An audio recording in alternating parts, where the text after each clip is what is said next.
today's installment of my profitable content tips, I want to discuss how you can get more international readers and build your reader base by translating your book.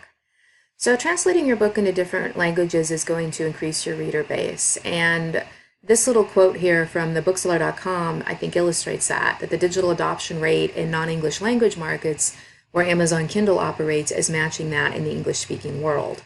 So we are seeing a growth in all these other markets where people are hungry for content in their language. And this is a really great opportunity that you can take advantage of.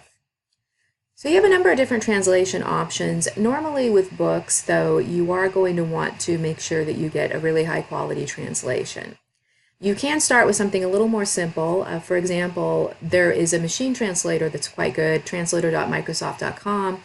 You sign up and it has a variety of things you can do. You can use it for actual conversations in real time, like you can invite somebody who speaks a different language in there and you can talk and it'll translate.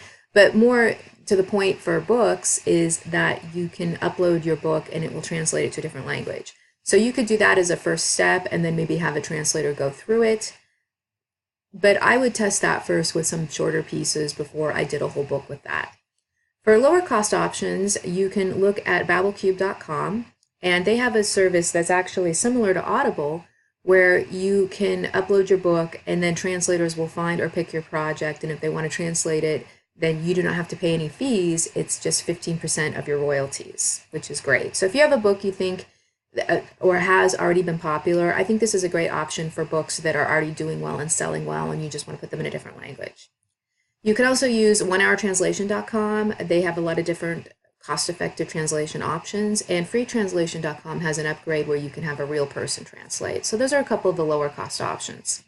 If you want to move up a bit, there's the International Translation Organization. They have more professional translators, Translators Cafe and Translator Base.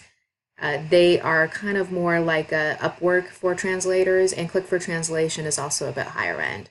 So these are some different options you have if you want to find a good quality translator for your work. Now, when you get your stuff translated, don't forget to get your description for your book, your keywords translated, get a different version of your cover with it translated, or any other supporting materials. You want to make sure you have those translated as well. So translation can be a great way to expand your audience. If you'd like more tips, visit and subscribe to my YouTube channel here. And if you go to amyharrop.com/pages/opt-in 3 fixes, you can get my free training on how to make more book sales.